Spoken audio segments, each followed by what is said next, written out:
What's up guys, Listedez. I got 5 more tips for you beautiful people, so sit back, relax, I hope you enjoy. One thing we talk about a lot on this channel is implementing different strategies on players to gain the upper hand. Maiden hooks are a perfect example of this.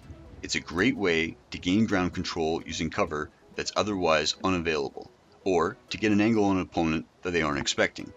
If you have an idea of where an opponent's position is, and believe that they may be watching your direct line of approach, going out of line of sight through the maiden to get behind the enemy can be very lucrative.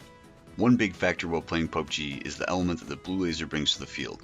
My friends and I have a nickname for this blue force of death. We call her the Maiden. Now, the Maiden has no remorse. She takes no prisoners. She'll melt your health bar and your soul at the same time while embarrassing you in front of your good friends.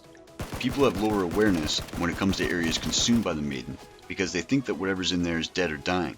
But there are some that have been using the Maiden to gain a tactical advantage, especially as of late in competitive play.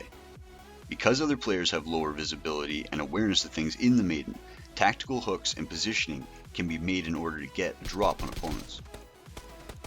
This is a breakdown of the damage taken from the Maiden for each circle. Generally, if the circle is smaller than 2 squares on the map, don't use it, you will take too much damage. I recommend using energy drinks and painkillers or other boosters to perform hooks. Fully boosted will give you a healing bonus and speed increase to get in and out of the Maiden faster, giving you more time to operate.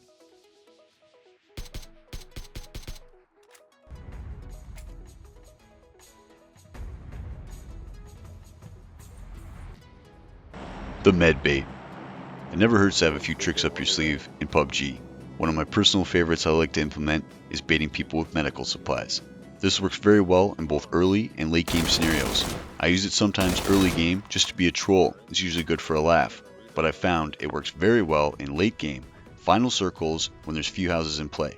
If you're occupying a house that players will anticipate someone being in, use the med bait to give them a false sense of security. It's a great way to gain an edge.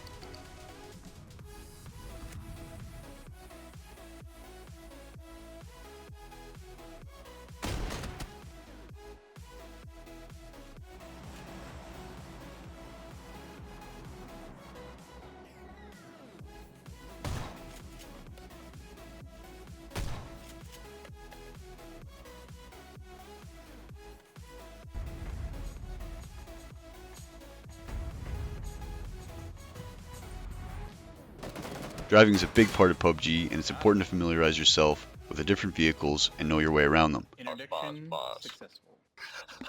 Control 1 through 5 will move you from seat to seat as long as it's unoccupied.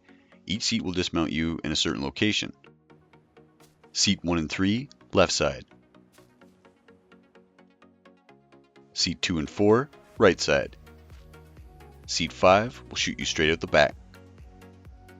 When taking fire in my vehicle, if I'm in a position where I feel like I have to dismount and engage, I turn my vehicle to the left, putting my vehicle and sometimes my friends between me and the enemy. Now, this can be an unpopular move amongst my friends, but when you implement it, while they're being meat shields, you can be taking position, taking out enemies. If you're blocked from making the left, turning right followed by using Control 2 to switch to the right passenger seat to dismount is very helpful. Another option when receiving fire from the front is to utilize the middle seat of the vehicle using Control 5, which will place you at the back, providing you with a quick dismount and cover from the vehicle. When you're looking to engage, look to maintain close proximity to the driver's side door. This placement may give you an opportunity to run the driver over if he chooses to stop quick and dismount to engage you. Alternatively, if you are being pursued, look to angle your vehicle in a way that will give you optimal positioning upon your dismount.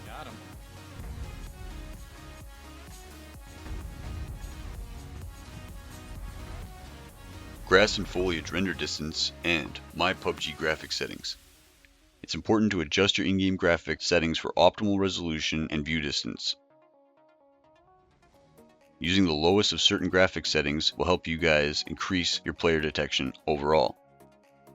These are my personal graphics settings. As you can see, I've adjusted all my quality settings to be low besides texture and view distance, which I set on high. Using these settings will help you guys spot players in dense terrain more easily. Players with lower settings will notice a small but noticeable difference in foliage on trees and shrubs. However, the standard rendered range for grass on anything from ultra to very low is 150 meters. This means when you're viewing players past 150 meters, they will not be concealed by grass. So keep in mind, when using foliage to conceal yourself, that anyone outside of that 150 meters will have clear vision of you. A common mistake made by players is to lay down when taking range fire, which is counterintuitive because players viewing you from outside the render range will have a clear, stationary target. Knocked one. House, window, red roof. Both dead.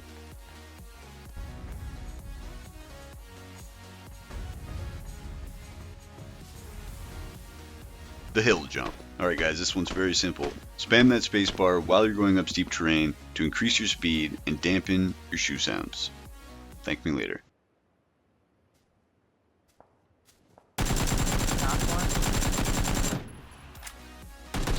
Alright guys, that about wraps it up for this video. I hope these tips are helpful and they bring you many chicken dinners. Hit me up in the comment section below with all of your thoughts. Thanks very much. Catch you on the flip.